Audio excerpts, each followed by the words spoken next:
네, 오늘 슬기로운 투자 생활 말씀 이어가 보도록 하겠습니다. 오늘 도움 말씀 주기 위해서 고건호 전문가 자리해 주셨습니다. 안녕하세요. 네, 안녕하세요. 네, 전문가님. 오늘 제가 또 굉장히 좋아하는 브랜드를 가지고 나오셨네요. 진짜요? 네. 좋은 브랜드의 네. 좋은 기업을 가지고 오셨습니다.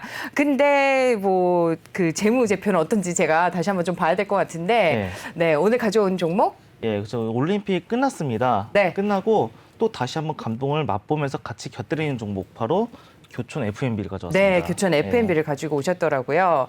네, 교촌 F&B 뭐 2분기 실적 기대치에 부합을 한 종목이긴 하죠. 예, 네, 그렇습니다. 얼마 전에 실적 발표를 했었고요. 예, 상당히 네. 괜찮았는데 네. 이번 주 그 교촌 치킨 보시면 2분기는 매출액이 1,234억, 전년 동기 대비 12.1% 상승했고요.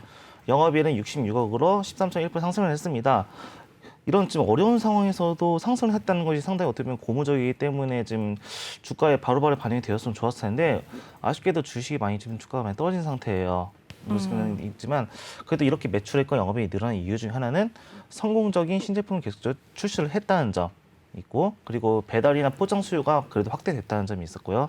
그리고 이제 부자재 매출이나 원부자재 매출 증가로 이익이 개선되었기 때문에 그래도 선방을 했다고 말씀드릴 수 있겠습니다. 예. 근데 사실 이 치킨 하면은 이제 레드오션 아닌가요? 레드오션이라는 말도 물론 있습니다. 네네. 예, 그래서 계속 앞으로 그래도 뭐 흔히 말씀드리기에는 뭐 판교에 있으신 뭐 퇴직자분들이 나중에 치킨집을 차린다 할 그렇게 계속 얘기를 나올 정도로 지속적으로 치킨집 계속 차리고 있고, 네. 우리 가맹 모집 사업자 입장에서는 그냥 내면 좋은 거예요. 어차피 없어지기도 하고 다시 새로 나오기 때문에 이런 레드오션 중에서도 꾸준히 어느 정도 성장할 수 있다고 볼 수 있고요. 치킨집 숫자가 치킨 가게 숫자가 전반적으로는 줄어들고 있는 거 아닙니까? 어때요? 주로들가 제 주변에서는 그래도 계속 이제 치킨집을 차린다는 말도 많이 있고 좀 꾸준히 그래도 평탄을 계속 치고 있는 것 같습니다. 그리고 안 그래도 최근에 좀 계속 국내만으로는 아쉽다. 그래서 해외로 진출하는 이제 사업자들 늘어나고 있습니다. 이해로 교촌 F&B도 물론 해외로 진출하고 있지만 그 BBQ 같은 경우도. 근데 사실 뭐 BBQ도 그렇고 해외 진출한 치킨 업체들이 성공을 못했잖아요, 사실은. 성공을 못했다기보다는 상당히 어떻게 보면 이제 현재 시장에 대해서 도전을 할 수 있다는 거죠. 아직까지 계속 런칭을 해보고 뭐 계속 그런 게 있기 때문에. 일종의 그러니까 이 치킨 업체들이 해외 진출하는 거는 사실은 그 시장에서 돈을 벌겠다는 것보다는 국내에서 홍보 효과를 노리는 게 더 큰 거 아닙니까? 물론 그런 식이 크지만 실제로 매출액을 보면 국내 비중이 거의 99%에 가까운 매출액을 내고 있습니다. 네. 현재. 네. 그렇기 때문에 우리 이제 김기성 전문가님, 김기성 앵커님이 말씀하신 대로 홍보 효과가 있다. 우리 K푸드에 뭐 K푸드다 이런 식으로 홍보 효과도 있다. 그 정도가 아직까지 볼 수 있고 유의미한 수치가 나오기까지는 아직 시간이 많이 걸릴 것 같습니다. 원래 그 식품이라는 것이 뭐 음식이라는 것이 단기간에 해외에서 실적을 내는 경우는 대부분 드뭅니다. 실제로. 일본에 있는 뭐 요시노라든지 뭐 다른 뭐 외식 업체들이 우리는 한국보다는 먼저 해외로 동남아라든지 미국으로 진출을 많이 했어요. 근데 거의 정착하기가 매우 힘들었습니다. 근데 사실 예를 들어서 그 프라이드 치킨이라 네. 그러면은 원래 미국에서 사람들이 많이 먹는 음식 중에 그렇습니다. 하나 아닙니까? 그렇죠. 그러니까 뭐 생소한 우리 음식을 들고 가가지고 정착하는데 시간이 오래 걸린다. 는 할 수 있지만은 그 사람들도 잘 아는 치킨을 들고 나갔고 사실 BBQ가 아마 미국 시장을 제일 먼저 진출한 걸로 아는데 네. 제가 미국에 잠깐 있을 때 미국 치킨, 뭐 켄터키 프라이드 치킨이니 아니면은 다른 치킨들 식당 가서 먹어보면 별로 맛이 없어요. 네. 그래서 BBQ가 하면 성공하겠구나 했는데 성공을 못 하더라고요. 맞습니다. 그러니까 그 사람들은 우리처럼 이렇게 이런 맛있는 치킨에 대한 욕구가 그렇게 없는 거 아닌가 하는 생각도 들고. 오히려 브랜드를 찾아가는 건가요? 그렇죠. 네. 익숙한 것에 대한 그런 것도 있을 그러니까 것 아니 같고요. 뭐 물론 뭐 해외 진출해가지고 이 K푸드를 뭐 알린다는 것 자체는 좋지만은 난 그러니까 우리가 순수하게 주가라는 입장에서 교촌을 들여다 볼 때 네. 교촌이 해외 진출하는 것 때문에 주가 전망이 밝다라고 보는 건 전 아니다라고 네. 말씀을 드리는 겁니다. 그 점에서는 저도 이제 어느 정도 동의를 하는 바입니다. 아직까지는 가시적인 성과가 나오지 않았기 때문에 그에 대해서 판단하기 아직 시기상조다라고 말씀드릴 수 있겠고요. 지금 이제 교촌이 어떤 회사인지 다시 한번 알아보도록 하겠습니다. 일단은요. 네. 교촌 치킨은 이제 아직 역사가 길다면 길고 짧다면 짧다고 볼 수 있는데 1991년 경상북도 구미에서 1호점을 창업을 했고요. 구미에서 시작을 구미 했군요. 시작을 했습니다. 네. 네, 아주 그래서 저는 좀 늦게 먹었지만 그 실제로 이제 교촌 치킨 그 당시 뭐 다 살아계신 분들은 더 아시겠지만 그때 당시 치킨이라는 것은 뭐 시장 치킨 제외하고 뭐 그 양념 치킨하고 프라이드 치킨 이 두 가지가 대부분이어서 그거를 좀 지금 쪼개가지고 그렇죠. 예 그런데 그거를 다리면 다리 뭐 그런 식으로 부분용 메뉴를 도입을 해왔고 그리고 당시 그냥 비닐봉지에다 그냥 박스 종이 포일에다가 박스에 담아가지고 비닐봉지에 담아준 치킨을 네. 쇼핑백에 담아 주었다. 그런 것도 시도했었고 좀 이거는 이제 더 아시겠지만 기억하고 계시죠? 뭐 당시 피클 같은 거를 치킨 같은 경우는 흔히 뭐 비닐 봉다리라는 거 있잖아요. 그렇죠. 기억이 나네요. 묶어가지고 네. 하는 거. 거기다 투명한 비닐봉 담아줬는데 이것을 지금과 같이 그 포장 용기에다가 담아주기 시작한 것이 바로 교촌이다라고 이제 하고 있습니다. 예. 지금은 그래서 이제 계속 성장 이런 게 어떻게 보면 신선해서 그런지 몰라도 성장을 많이 했어요. 3개의 복합 물류센터 가지고 있고 29개 지사와 2020년 5월 기준으로 1,198개 가맹점을 현재 지금 크게 성장했는데 실제로 이번 분기에서는 1,303개 가맹점 크게 성장을 했습니다. 네, 그러면 교촌이 다른 BBQ나 BHC나 이런 치킨 프랜차이즈에 비교해서 강점이라면 어떤 게 있나요? 강점이라도 아무래도 이제 지금까지 뭐 BBQ라든지 뭐 일반 뭐 다른 프라이드 치킨에 비해서 강점이라고 보면 강점이라고 제가 특이한 걸 말씀드리자면 간장 치킨이라는 그런 시장을 어떻게 개척했다고 볼 수 있습니다. 간장 치킨이요? 예, 그렇습니다. 간장의 치킨 뭐 싫어하는 호불호가 좀 어느 정도 있긴 하겠지만 그래도 지금 양념이고 이제 프라이드 그 사이에 고민하던 거 그것도 둘 다 싫다라는 중간 새로운 정도죠. 중간 정도. 프라이드인데 양념의 맛이 밴 프라이드이면서 그런 시장 어떻게 개척했던 점이 이제 교촌의 강점이 아닐까라는 생각이 듭니다. 근데 그 원래 치킨이 굉장히 양념 많이 하는 건 아세요? 그러니까 이 얘기 들었습니다. 맨살에다가 주사로 가지고 예, 염지로 해가지고 그렇죠. 염지를 하는 그런 방식이기 때문에 우리나라 치킨이 맛있는 거거든요. 네, 사실은. 양념 치킨이 사실은 몸에 되게 안 좋다는 얘기도 들었어요. 그 뭐라 그러죠? 그 술에도 들어가는 그 단맛을 내는 거 있잖아요. 그런 것들이 양념치기에 발려진다.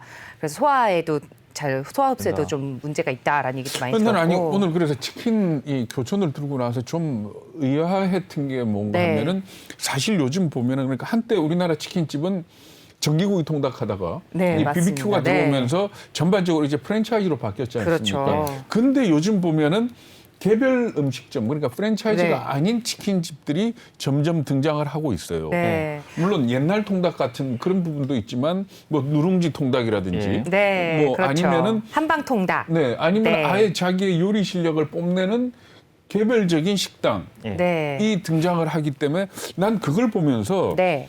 이 프랜차이즈 형태의 치킨집은 이제 좀 말하자면 불러갈 때가 됐다. 피크아웃한 거 아닌가 아하. 하는 그 생각을 했는데 교촌을 들고 나오셨길래 어떤 면을 좋게 보는지 난 그게 궁금했거든요. 예.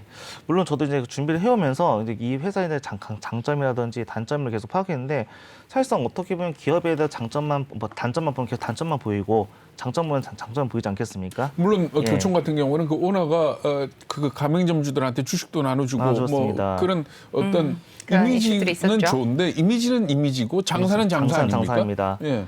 예, 그런 거기 때문에 제가 이걸 한번 봤습니다. 일단은 지금 이 두 가지의 측면에 좋은 점과 안 좋은 점 측면에서 제가 비교를 한번 간단히 해봤는데요. 네, 네. 실제로 이제 코로나가 장기화되면서 뭐 최저임금 인상된다, 뭐 가맹점 형태 정체가 된다 이런 우려를 많이 하세요 실제로. 근데 대신 이제 교촌 같은 경우는 배달이라든지 방문 보장이라든지 가맹점 중심으로 이제 리스크를 어느 정도 회피를 했다라고 이제 말씀을 드릴 수 있겠고요. 그리고 치킨 업종 및 배달 음식 경쟁이 너무 심화되고 있습니다. 실제로 현재 뭐만 하면 다 배달되니까 이걸 해외 진출로 타개했다고 이런 식의 교촌을 말씀하고 있는데 이건 어느 정도 이 점에서는 좀 어느 정도 지켜봐야 할 것 같고요. 예. 무엇보다 지금 고객 관리, 교촌 그 자사에서 인정하는 부분 중에 하나인 그 고객 관리라든지 효과 측정 프로그램이 현재 없다라고 말하는데 이걸 가지고 이제 멤버십 솔루션 도입을 해가지고 고객 관리 만점을 좀 기하겠다라는 이런 게 있습니다. 실제로 제가 보기에는 아직 뭐가 좋다고 미비하긴 하지만 최근에 교촌에서 보시면 이번에 추제 맥주 회사를 하나 인수를 했습니다. 실제 제가 예전에 올림픽 한번 다룰 때 한번 다룬 건데 잠깐만요. 이거 나중에 한번 봐야겠네. 예. 네. 예, 교촌 F&B가 이제 맥주 사업을 본격화하면서 프리미엄 수제맥주 탄생했다 이런 메뉴를 이제 뉴스가 나왔는데요. 고성에 그 문배어 브루잉 수제맥주 공장을 개장했습니다. 이걸 어떻게 보면 치킨과 맥주를 같이 가져오겠다라고 이제 이렇게 이제 전략으로 가져오는 건데, 물론 이제 그 같이 이런 시너지 효과를 내면서 어떻게 보면 수직 계열화를 시킨다고 해서 볼 수 있습니다. 이거에 대해서는. 글쎄요, 그렇게 봐야 되나? 사실 치킨 시키면서 맥주 시키면은 왜 그 페트병에 네, 담아주죠. 네. 맥주 오지 않습니까? 예. 거기서 별다른 말하자면 매력을 느낄 수가 없는데 네. 지금 이 교촌이 수제 맥주를 만든다? 그러면 결국 자기 프랜차이즈 업소에서 파는 거겠죠, 그죠? 네, 프랜차이즈 중심을 전개를 하겠지만 네. 편의점이라든지 다른 것도 전 전개를 하고 있습니다, 현재. 오히려 힘을 빼는 거 아닌가? 그러니까 전선을 너무 넓히는 거 아닙니까? 전선을 넓힌다는 것은 역으로 보면 그만큼 이제 현재 치킨 시장이 약간 그것만 새로운 이제 수익 모델을 구현한다는 측면에서는 상당히 좀 고무적으로 보고 있고요. 뭐 주요 지표를 보자고 하면 매장의 패점 수를 봐야 한다고 저는 생각합니다. 저희가 슬라이드를 아직 작성 안 했는데, 네. 예, 다른 타사에 비해서 패점 수가 낮아요. 비교적으로. 패점률이 낮습니다. 예, 실제 올해 들어와서 2001분기, 2분기는 패점률이 제로. 이렇게 말씀드릴 수 있고요. 2020년에는 하나. 타사 같은 경우는 무슨 120개, 117개가 2019년도에 패점을 했을 때 교촌 단 2점만 패점을 했습니다. 어떻게 보면 상당히 이제 그 프랜차이즈 사업이라는 특징상 그 부동산을 먼저 선점하고 입지 선점 그런 게 중요한데 그런 걸 아주 좀 잘하고 있는 편이다라고 말씀드릴 수 있고요. 네. 그 매장당 연매출도 2017년도 쭉 증가를 해오고 있습니다. 연평균 연매출이 2017년 5억 8천만 원에서 2020년에는 7억 5억 5천만 원 그렇게 꾸준히 성장 중에 있고, 매장 수도 지금은 2020년 기점은 상당히 안정세에 들어섰습니다. 지금 1,200대에서 1,300대로 있기 때문에 어떻게 보면 이제 계속 이제 좀 성장만 했고 관리를 해 나가면서 앞으로 좀 새로운 메뉴라든지 그런 개발해 나가는 것이 앞으로 관건이 아닐까 싶습니다. 이거에 대해서는. 가맹점 수는 BBQ가 제일 많지만 연평균 매출액은 교촌치킨이 제일 많다라는 뉴스 기사들이 많이 나오고는 있죠. 근데 난 아니 이 권은강 회장이죠. 네. 교촌치킨 회장이 네. 권은강 씨인데 이분이 가맹점주들한테 주식 나눠줬다는 소식을 네. 전번에 한번 방송을 했지 그랬죠. 않습니까? 네네. 전 그 방송을 하면서 사실 그 얘기는 안 했지만 네. 이게 주가에는 악재일 거다라고 생각을 했거든요. 네. 왜 그런가 하면 사실 치킨집 하는 가맹점의 주인들은 그렇게 넉넉한 분들이 아니지 않습니까? 그러면 그 주식을 받아가지고 그 주식을 오래 쥐고 있을 것 같습니까? 어떻게 보면 현금화를 시키는 그 현금화 시키는 사람들이 꽤 많을 거거든요. 그러면은 그 물량이 결국은 시장으로 나올 텐데 그러면 주가 상승에 좀 걸림돌이 되지 않겠느냐. 그러니까 물론 그 권 회장 같은 경우는 정말 좋은 의도로 준 거겠지만은 우리가 주식이라는 측면만 놓고 볼 때는 네. 이게 시장에 물량이 늘어나는 효과가 있을 거다 이렇게 봤거든요. 예. 그래서 난 사실 교촌치킨을 들고 나오시길래 내가 생각한 게 틀린가? 뭔가 다른 그것보다 그걸 훨씬 뛰어넘을 수 있는 무슨 재료가 있나라고 생각을 했는데 지금 말씀하신 해외 진출이라든지 아니면은 수제 맥주라든지 이것들이 교촌 F&B의 어떤 이 수익 모델을 확 바꿔놓을 그런 것들은 아니지 않습니까? 아닙니다. 또 대신 이제 다른 이제 가맹점보다는 상당히 이제 안정적이라 그런 걸 볼 수 있고, 그리고 말씀드리자면 이제 이미 이제 치킨이라는 건 사실상 어떤 배달 음식의 지위는 굳건합니다. 짜장면과 더불어서. 근데 앞으로 뭐 신메뉴 개발도 물론 중요하지만 일단은 현재 너무 주식이 상당히 떨어져 있다는 점에 전 주목을 했습니다. 무엇보다도. 네. 맨 처음에 3만 원짜리 시작해서 2만 원대 내려갔다가 지금은 한 18,000원대로 계속 내려갔습니다. 예. 어떻게 보면 지금 저는 생각하기에는 이번 하반기가 이제 그 프리미어리그 개방하는 것도 대체 공연 수요 등으로 수요가 강세적인 의견이 있고, 그리고 이제 사실상 그 치킨 같은 경우로 하반기적인 매출이 많이 늘어난다고 합니다. 예. 그렇기 때문에 좀 더 지금 현재 저점이 떨어지는 상황이 한번 매수를 한번 생각해 보는 것도 나쁘지 않겠다라는 생각이 들고 있고요. 지금 차트가 너무 많이 무너져 보이거든요. 예, 많이 무너졌습니다. 뭐 지금 수급도 안 들어와 있는 상태고, 예. 네, 외국인과 기관도 지금 다 팔고 있는 상황인데 이 부분에 대해서는 어떻게 보시는지 의견을 좀 들어볼 수 있을까요? 일단 외국인이나 기관은 당장 현재 뭐 팔 수밖에 없는 상황일 것 같습니다. 다음에 긍정적으로 본다는 저는 하나라면 일단은 치킨이란 것은 사실상 이미 이제 여기 상장된 지 얼마 안 된 회사라는 점이 있기 때문에 이제 점점 이제 실체가 드러날 겁니다. 그런 측면에서는 아직까지 이제 지금 적점을 좀 찍고 있다. 이제 한꺼풀이 화장이 벗겨진다고 보는 거죠. 그래서 지금 이제 저점을 이제 매수하는 타이밍이라고 볼 수 있다. 그 점에서 볼 수 있고 또 한 가지 계속 이제 수제 맥주 사업의 전개라든지 뭐 아까 그리고 또 이제 뭐 하반기 뭐 계속 이제 앞으로 경기가 회복된다고 한다면 아니 코로나가 장기화된다고 한다고 하면 이제 배달이라든지 뭐 방문 포장의 수요는 계속 늘어날 것이라고 생각이 됩니다. 그리고 또 교촌에 대해 장점이라고 하면 마케팅, 뭐 아이돌이라든지 다른 마케팅이라든지 상당히 뭐 강화가 있기 때문에 그 점에서 계속 지속적으로 마케팅을 한다고 하면 그래도 긍정적인 신호가 나오지 않을까라는 생각을 드리고 있습니다. 예. 지금보다 한 10% 정도 더 빠질 수 있는 가능성이 있다고 보지는 않으세요? 저도 물론 그런 가능성이 있기 때문에 저점 매수라고 말씀드릴 수 있는 겁니다. 예. 네. 그러면 지금은 살 타임이 아니다라는 뜻입니까? 예, 지금은 안 되면 지켜보시는 있고, 근데 향후 전망을 보면 제가 최근에 다 뉴스를 다시 한번 검색해봤는데 그 유진투자증권 같은 경우는 17일 목표가를 26,000 정도로 해놨고, 예, 하나투자증권 하나투는 거의 한 3만 원이 26,000, 2만 원대로 갔습니다. 저는 여기서 좀 보적으로 봐서 한 2만 원 언저리 정도를 이제 목표로 두고 보는 게 제일 좋지 않을까. 지금보다 지금 좀 당장 200원 상 올랐지만 좀 더 내려갔고 왔을 때 그때부터 매수 시점이 아닐까라는 생각이 듭니다. 일단 지금 치킨 업체 중에서 상장돼 있는 게 교촌 말고 교촌하고 해마루 푸드 서비스가 있습니다. 해마루 푸드 서비스라고 네. 현재 혹시 맘스터치라고 알고 있어요? 맘스터치요? 네. 예. 그 회사가 그거는 치킨이 아니고 치킨은 그 식재료 공급도 하고 뭐 그런 회사인데 제가 그래서 치킨만 단순하게 본다고 하면 교촌만 이제 유일하게 상장이 되었다고 볼 수 있고 그러니까 뭐 BHC나 BBQ나 뭐 다 상장이 안 된 기업들은 아니니까. 뭐 상장 노리고 있고 최근에 노랑통닭이 지금 상장을 준비 중에 있다라는 뉴스도 있는데 그거는 이제 나중에 한번 나와봐야 알겠지만 그 노랑통닭 그 상장에 앞서 교체 F&B도 한번 이 주가 추이를 보면서 앞으로 어떻게 될지 예측을 한번 해볼 만하지 않을까라고 생각됩니다. 영업 실적은 어때요? 그러니까 뭐 영업 이익률이라든지 뭐 이런 것들은 어떻습니까? 지금 이제 상당히 영업 실적에 대해서는 상당히 괜찮다고 볼 수 있는데, 네. 예, 일단은 기본적으로는 매장 수라든지 뭐 영업 실적이든지 매장 수라든지 다른 뭐 상당히 긍정적인 신호가 많이 있는 건 사실입니다. 보시면 이제 그 안정적 재무 상태 현재 유지하고 있다고 말씀드릴 수 있는데 현재 그 부채 정도 감소하고 있고 자본 증가에 대한 부채 비율이라든지 차입금 비율 같은 것도 지속적으로 감소하고 있는 상황이고요.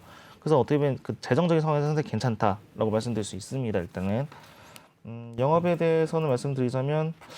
그렇게 계속 이제 성장만 성장을 해오기도 했기 때문에 어느 정도는 좀 약간 좀 정체가 되어 있다고 말씀드릴 수 있겠습니다. 당장은. 영업 이익률이 그래도 올해 들어서 좀 떨어지는 듯한 모습을 보이는데 뭐 네. 특별한 다른 이유가 있는 겁니까? 아무래도 영업률 떨어진 이유 중에 하나는 이제 마케팅 비용이 어느 정도 증가되지 않을까 싶습니다. 현재 뭐 일단 일회성 마케팅 비용 집행이 많이 했다. 네. 뭐 골프 행사라든지 뭐 신제품 프로모션 같은 네. 그런 것 때문에 영업이익률이 약간 좀 떨어진 상황이긴 합니다. 대신 이제 매출이라든지 원 부자재 매출이 증가하는 점이 상당히 어떻게 그것 때문이라도 영업이익이 좀 그래도 늘어나지 않았을까라는 생각이 들고요. 예. 네, 교촌 F&B에 대해서 지금 이야기를 해주셨는데요. 마지막으로 좀 정리해 주시죠. 네. 현재 말씀드리면 치킨 업종이라는 것은 유행에 따르지 않는 프랜차이즈다라고 이제 말씀드릴 수 있겠습니다. 향후 이제 신메뉴 개발하면서 어떻게 이제 계속 이제 사람들을 유인을 시키느냐 그거에 대해서 그리고 또 가맹점 관리가 앞으로 성장을 좋아한다고 볼 수 있겠고요. 그리고 이번 3분기부터는 이제 문 베어링 이제 수제맥 생산으로 이제 시너지 효과가 난다라고 말씀하시면 이거에 대해서는 좀 더 지켜봐야 할 것 같고 실제로 최근에는 이제 그 간편식 신제품이 출시가 되고 있습니다. 예, 11번가에서도 좀 뭐 11번가지 단 데서 뭐 홈쇼핑에서도 완판 진행하는 게 있다고 이런 식이 있기 때문에 어떻게 앞으로 사업 포트폴리오는 계속 늘어날 것이다. 치킨을 중심으로 이 점을 볼 수 있겠고요. 확실하게 말씀드린 이 교촌 F&B뿐만이 아니라 앞으로 다른 이제 BBQ라든지 그리고 노랑통닭과 같은 상장을 준비 중인 회사에 어느 정도 참고할 만한 지표라고 저는 생각이 듭니다. 네. 네, 무슨 치킨 드세요? 집에서 먹으면? 저는 교촌이요. 교촌. 네, 저는 교촌 아니, 좋아해요. 저는 뭐 브랜드 말하면 좀 그렇지만 BBQ를 먹거든요. 네. 근데 제가 최근에 한 5년 동안에 본의 아니게 이사를 여기저기 하다 다녔어요. 보니까 네. 그래서 파주에 있다가 뭐 용산으로 갔다가 다시 김포로 이렇게 옮겼는데 네. BBQ를 시켜 먹지 않습니까? 그렇죠. 맛이 다 달라요. 지역마다 다르죠. 네, 지역마다 교촌도 다르니까. 그런 것 같아요. 가맹점의 어떤 교육이나 품질 동일화를 위해서 네. 좀 노력들을 해야 되지 않을까 싶은 그런 맞습니다. 생각도 들고. 예. 근데 전 교촌은 양념치킨이 좀 너무 강하지 않은가요? 어때요? 맛이 좀 세죠. 네. 네, 좀 센 편인 것 같아요. 네. 네. 확실하게 그 교촌 같은 경우는 자체적으로 육개를 이제 웹에서 공급을 받아가지고 공급을 하고 있습니다. 할인닭 쓰는 거 아니고요? 할인닭도 쓴다. 그 정확히 구입처 같은 경우는 정확히 안 나와 있습니다. 네, 네. 나와 있는데 교촌 같은 자회사를 통해서 소스라든지 뭐 치킨무 그리고 육개 가공을 통해서 근데 공급을 하는 주고 있고요. 있습니다. 자체적으로 뭐 분쇄를 하고 가지고 하진 않고요. 결국에는 만드는 그 공급하는 체인 서플라이가 중요하다고 볼 수 있고 또 공급을 할 때 그런 이제 관리를 할 수 있는 메인 컨트롤 타워가 아무래도 가맹점 관리에 핵심적이지 않을까라는 생각이 듭니다. 이거에 대해서는. 그래도 요새 옛날 통닭 맛있던데. 옛날 통닭 좋죠. 네. 네. 닭은 뭐 언제나 어떤 닭이든. 그렇죠. 네. 우리나라 닭 브랜드가 470개가 있다고 합니다. 470개나 돼요? 네, 470개나 있다고 하는데요. 어떤 치킨 브랜드만 470여 개가 있다고 하는데 뭐 전국에 있는 치킨집 수가 8만 7천여 개가 뭐 2019년 기준이긴 하지만 있다고 합니다. 요즘에 아무래도 코로나 때문에 소상공인들 굉장히 많이 어려우실 텐데요. 치킨집 오늘 퇴근하고 꼭 하나 시켜 먹어야 될 것 같습니다. 네, 오늘 또 고고로 전문가 통해서 교촌 F&B에 대해서 한번 알아봤습니다. 도움 말씀 주신 분 고맙습니다. 예, 감사합니다.